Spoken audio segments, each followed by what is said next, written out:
Oversight करवा के ये नोटिफिकेशन लेके आ गए, उनके नॉलेज में नहीं है। पर यह है कि अब जो भी वो नोटिफिकेशन ले आए हैं वो वापस तो उनको लेना पड़ेगा। सर, आज काफी संख्या में यहाँ पर लिटिगेंट भी आए हुए हैं, एक्यूज आए हुए हैं, उनसे भी आप लोगों ने आज जोड़ने की कोशिश की है पहली बार, तो ऐसा करने की आपको जरूरत कैसे महसूस हुई? नहीं, हमने पहले भी पैम्पलेट्स के थ्रू इनको बता रहे थे एक एक करके, तो अब धीरे धीरे अब हमें लगा कि पब्लिक एट लार्ज को हमें अवेयर करना पड़ेगा, क्योंकि इस कॉज में ये स्ट्राइक एक्चुअल में एडवोकेट्स ने पूरी दिल्ली के हर जिला अदालत में करीब पब्लिक के कॉज के लिए है कि लिटिगेंट्स को आपको पता है जितने भी जिनके केस चलते हैं, एक्यूज्ड हैं, चाहे वो कुछ भी कंप्लेनेंट हो, पर पुलिस ऑफिसर अगर थाने से गवाही देंगे तो फेयर जस्टिस सिस्टम में आपको पता है न्यायालय प्रणाली में जितने भी न्यायालय की प्रणाली में जुडिशरी में लोगों को फेथ है, इसको आखिरी दरवाजा मानते हैं वो जस्टिस सिस्टम का कि भैया थाने में इंसाफ नहीं मिला तो हम जाके कोर्ट का दरवाजा खटखटाएंगे। आपने देखा होगा धमकी देते हैं मैं तुझे कोर्ट ले जाऊंगा, तो पर कोर्ट क्या ले जाएंगे, क्योंकि वो न्याय मिलेगा। ये न्याय में विश्वास धीरे धीरे खत्म हो जाएगा इस इंस्टीट्यूशन में। इस इंस्टीट्यूशन में फेथ बना रहे, पब्लिक का भला हो, पब्लिक का नुकसान ना हो, क्योंकि सवाल जवाब आप क्रॉस एग्जामिनेशन जब गवाहों का आप थाने में बैठ के दोगे वो किसी भी तरीके से फेयर एडमिनिस्ट्रेशन का पार्ट हो ही नहीं सकता।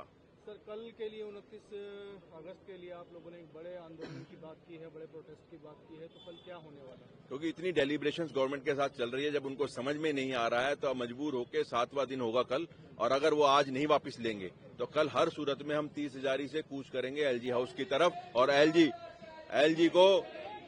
को घेराव करेंगे, एलजी सचिवालय का पूरे का घेराव करेंगे, वहीं रहेंगे और जब तक वापस नहीं लेंगे वहीं रहेंगे। सर, वो जो कल प्रोटेस्ट होगा कितने समय तक चलने की आपको उम्मीद लग रही है, कब तक? देखो वो समय तो हम मौके पे वहीं डिसाइड करेंगे, पर हाँ कल कूच के लिए सबको अभी से इंटीमेशन है, कोऑर्डिनेशन कमेटी ने सर्कुलर में भी लिख के दे दिया कि कोई छुप के नहीं कर रहे हैं, कोई डर थोड़ी लग रहा है। पहले भी 48 घंटे का प्रायर इंटीमेशन दिया था कि 48 घंटे में वकील मजबूरन हड़ताल पे जाएंगे, स्ट्राइक करेंगे, रोड पे आएंगे मजबूरी में, पब्लिक के इंटरेस्ट में, न्याय में, व्यवस्था में विश्वास बना रहे, इस वजह से आएंगे। तो पहले से प्रायर इंटीमेशन दे दिया था, अब नहीं सुन रहे हैं तो कल सचिवालय एलजी साहब का घेराव होगा। अब आपने जैसे कि आप लाउड स्पीकर पर घोषणा कर रहे थे, तो जो लिटिगेंट हैं, एक्यूज हैं, उन्हें जाने के लिए आप लोग अनुमति दे रहे हैं? देखो बिल्कुल अनुमति देते हैं, रोज देते हैं हमारे यहाँ पे, बल्कि हमने सिर्फ सरकारी वकीलों को उनको रोका हुआ था, बाकी वकील नहीं कोई भी पेश हो रहा। वीसी से भी हमने रिक्वेस्ट करी है ना अपीयर हो, बस लिटिगेंट्स को कोई दुविधा ना हो। पर हाँ 10, 15, 20 मिनट हम इनको ब्रीफ करने के लिए रोकते हैं कि इनको बता पाएं कि कॉज क्या है, किसकी लड़ाई है, इनको अवेयर करने के लिए पब्लिक अवेयरनेस भी है साथ साथ। तो शुरू में आके मैं और मेरी पूरी टीम पूरी शिद्दत से, और जितने भी वॉलंटियर्स हैं सेंट्रल दिल्ली कोर्ट बार के एसोसिएशन के, वो सारे आके पब्लिक को 1 to 1 face to face aware करते हैं। आज हमने माइक इसलिए बनाया कि भीड़ ज्यादा है, तो माइक के थ्रू पूरी पब्लिक को एक ही बारी में अवेयर करते हैं। क्या प्रैक्टिकल प्रॉब्लम है?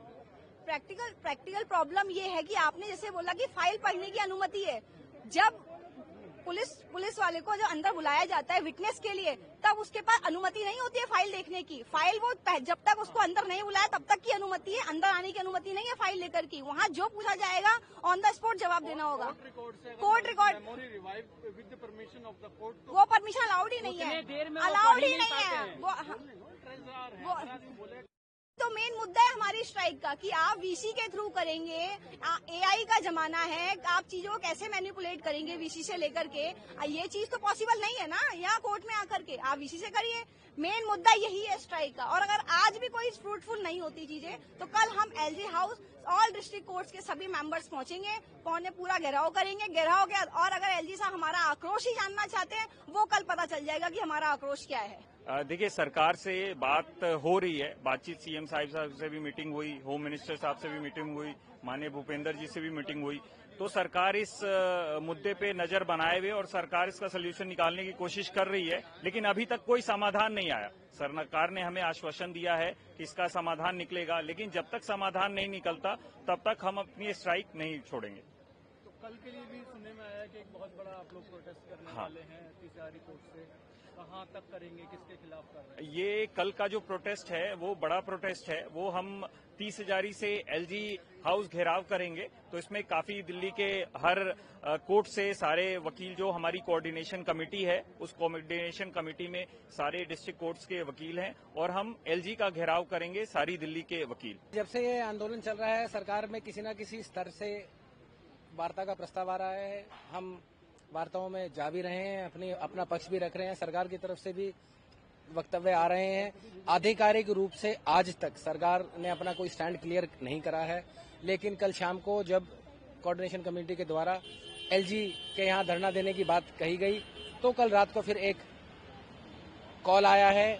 आज सुबह 11 बजे की एक मीटिंग निर्धारित करी गई है, जिसमें माननीय गृह मंत्री भूपेंद्र यादव जी, एलजी, हमारे law minister, coordination committee, BCI और बीसीडी, जितने भी स्टेक होल्डर्स हैं, सभी की अभी मीटिंग चल रही है और उसका एक सार्थक हमें लग रहा है कि कुछ न कुछ सार्थक परिणाम उसका निकल के आएगा। स्ट्राइक के दौरान देखिए, बड़ा एक दुखद समाचार है। हमारे एक वरिष्ठ साथी रविंदर शर्मा जी, जो कड़कड़डूमा में प्रैक्टिस करते हैं, आंदोलन के दौरान हृदय गति रुकने के कारण उनकी एक अकस्मात मृत्यु हो गई है। हमारी संवेदनाएं हैं उनके साथ और उन्होंने इस कॉज के लिए, इस आंदोलन के लिए अपने प्राणों की आहुति दी है। इसके लिए हमेशा उनका नाम स्वर्णीय अक्षरों में लिखा जाएगा और इन चीजों से ये भी एक प्रतीत होना चाहिए कि अब वकील जो है, आर पार की वकीलों की लड़ाई है। वकील या तो आंदोलन करते नहीं है, जो आंदोलन है वो बिल्कुल जायज है, हमारी मांगे, और पीछे हटने का कोई प्रश्न नहीं है। दिल्ली के इतिहास में कभी कोई वकील आंदोलन ऐसा नहीं है जो वकील अपनी मांगों से पीछे हट गए हों। सर, जो मीटिंग चल रही है सवेरे 11 बजे से आपने बताया, उसका क्या उम्मीद लगती है आज इस विवाद का निपटारा हो जाएगा या अभी और इंतजार करना? देखिए, हमारा पहले दिन से ये स्टैंड है कि इस नोटिफिकेशन को वापस लिया जाना चाहिए। उसके बाद एक कमेटी का गठन हो, उस कमेटी में सारे स्टेक होल्डर्स हों, वकील भी हों, कुछ सिविल राइट्स के वाले लोग भी हों, क्योंकि देखिए इसका खाली वकीलों पे नहीं, इसका जनता पे सीधे जनता के मौलिक अधिकारों पे सीधा असर पड़ेगा। तो उनकी भी आवाज सुनी जानी चाहिए, क्योंकि देखिए कोर्ट में इंसाफ मांगने पब्लिक ही आती है, पब्लिक के साथ न्याय होना चाहिए। तो न्याय प्रणाली भी ऐसी होनी चाहिए जो पारदर्शी हो और जिसमें हर आदमी को अपने अधिकारों की रक्षा करने का और उसमें लड़ने का एक जो फेयर ट्रायल की हम बात करते हैं वो हो। उस समिति का गठन हो और फिर उसके बाद फिर जो नतीजा निकल के आए, फिर ये कोई भी नोटिफिकेशन वो हो। क्योंकि देखिए, आपको बैकग्राउंड पता होगा कि जो जुलाई 2024 में गृह सचिव का जो पत्र आया था, उसमें उन्होंने कहा था कि भी police stations and areas under control of police will not be designated. उसका साफ साफ मतलब ये था कि पुलिस थाना या उसके अधीन किसी भी क्षेत्र को वीडियो कॉन्फ्रेंसिंग की फैसिलिटी नहीं बनाया जा सकता। उसका एक अगला कदम जो था वो ये हो सकता था कि सेक्शन 265 BNSS में संशोधन लाया जाए, एक उसमें एक्सेप्शन लाया जाए कि भी डेजिग्नेटेड एरिया की जो बात कही जा रही है 265 में, उसमें पुलिस या पुलिस के अधीन कोई भी क्षेत्र नहीं होना चाहिए। बट किसी कारणवश वो नहीं आ सका।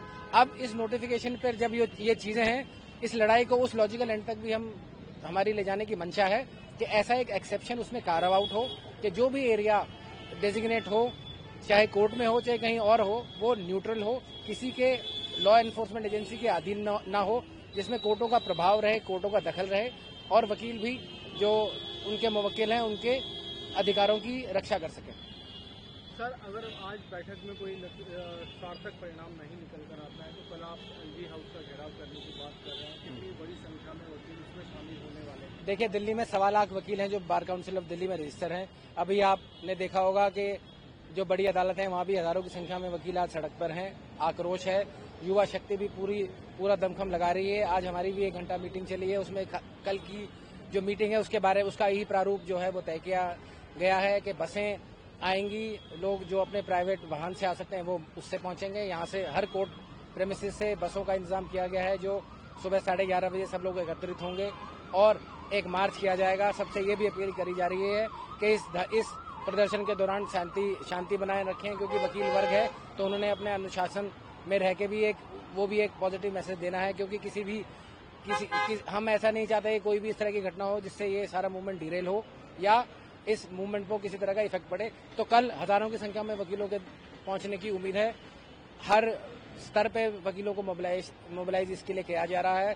एक ये भी कोशिश है कि कल सारे चेंबर्स बंद रहेंगे और सभी वकीलों से ये आह्वान किया जाएगा सोशल मीडिया के द्वारा भी कॉल करके और बाहर में मैसेज सर्कुलेट करके कि कल का दिन आप अपने इस आंदोलन को दीजिए और भारी से भारी संख्या में 30,000 ही पहुंचे। सर, अभी जैसे सेंट्रल हॉल में एक आप लोगों का डिस्कशन चल रहा था तो उसमें पूर्व प्रधान भी शामिल हुए, उन्होंने भी अपनी बात रखी। उन्होंने कहा कि जो हड़ताल चल रही है, जो आंदोलन चल रहा है, उसका चलाने का इसमें लंबे समय हो गया है। उन्होंने सुझाव दिया कि सबसे पहले जो यूनियन होम सेक्रेटरी हैं उन्हीं के पास जाना चाहिए था, क्योंकि पिछली बार का जो क्लैरिफिकेशन आया था, सर्कुलर आया था, उन्हीं की तरफ से आया था। अगर उनसे सीधा बात हो जाती तो कहीं किसी और से बात करने की जरूरत ही नहीं थी। आप क्या इस पर कहना चाहिए? देखिए, जो हमारा नोटिफिकेशन आया है, ये आया है एलजी साहब की तरफ से। अब उसका क्या बैकग्राउंड है इसकी जानकारी वकीलों को नहीं है। तो जहां से चीज शुरू हुई है, हमारा यही मत था कि एलजी ऑफिस भी देखे डायरेक्टली होम मिनिस्टर से कंट्रोल होता है, लेकिन अगर एलजी को भी हम कोई ज्ञापन देंगे, आज क्या हुआ कि हमारा ज्ञापन देने के बाद एलजी साहब ने खुद गृह मंत्रालय को कम्युनिकेट किया है और उसके वहां से फिर भूपेंद्र यादव जी को ये जिम्मेदारी दी गई है कि आप इसको देखिए, क्योंकि वो एक वकील भी हैं। तो एलजी साहब क्योंकि ये एक स्टार्टिंग पॉइंट है, इसलिए हमारा ये मत था कि शुरुआत वहीं से करी जाए। एक संवैधानिक पोस्ट पे है, उनका ही नोटिफिकेशन है, इसको अगर कल को वापस लेना होगा वो भी एलजी के द्वारा लिया जाएगा। तो जितनी भी चाहे होम मिनिस्टर हो, चाहे बीजेपी का शीर्ष नेतृत्व हो, चाहे दिल्ली सरकार हो, दिल्ली सरकार भी मैं आपको बताना चाहूंगा कल हमारी कपिल मिश्रा जी से भी मुलाकात हुई है, वो भी इस विषय पर जो भी संभव प्रयास है वो अपने लेवल पे कर रहे हैं। सर एक जो लास्ट सवाल मैं पूछना चाहता हूँ वो लीगल सवाल है कि जो एक यूनियन होम सेक्रेटरी का लास्ट ईयर नोटिफिकेशन या सर्कुलर आया, क्या उसके कॉन्ट्रावेंशन में जो ये आया है, क्या इस कॉन्ट्रावेंशन में कोई इस तरह का नोटिफिकेशन इशू हो सकता है? देखिए, जो सर्कुलर होम सेक्रेटरी का आया, वो जो सर्कुलर था वो एक खाली सुझाव के तौर पे था। उसमें जो वर्ड यूज है वो मे है, क्योंकि देखिए दो सेक्शन 265 ये अधिकार देता है कि आप वीडियो कॉन्फ्रेंसिंग की फैसिलिटीज जो हैं वो बना सकते हैं। वो बीएनएसएस में सेक्शन 265 में आ गया। उसमें फिर आगे की जो प्रक्रिया होनी थी उसमें खाली होम सेक्रेटरी का सुझाव आया कि पुलिस थाने या पुलिस के अधीन किसी क्षेत्र को आप वीडियो कॉन्फ्रेंसिंग के लिए यूज नहीं करेंगे। तो वकील समुदाय का भी ये था कि एक आश्वासन आ गया है और एक डायरेक्टिव आ गया है, तो उसे कंप्लाई किया जा रहा है। लेकिन उसके विपरीत अब सरकार ने ये नोटिफिकेशन जो दिया है, तो उससे अब सरकार की मंशा ये है कि नहीं, हम सारा जो कंट्रोल है वो पुलिस को ही देना चाहते हैं। तो बहुत बड़ा एक फेयर ट्रायल का और हमारे क्रिमिनल जस्टिस डिलीवरी सिस्टम पे एक बहुत बड़ा ये आघात है। सारी चीजों को उथल पुथल करने की कोशिश करी जा रही है।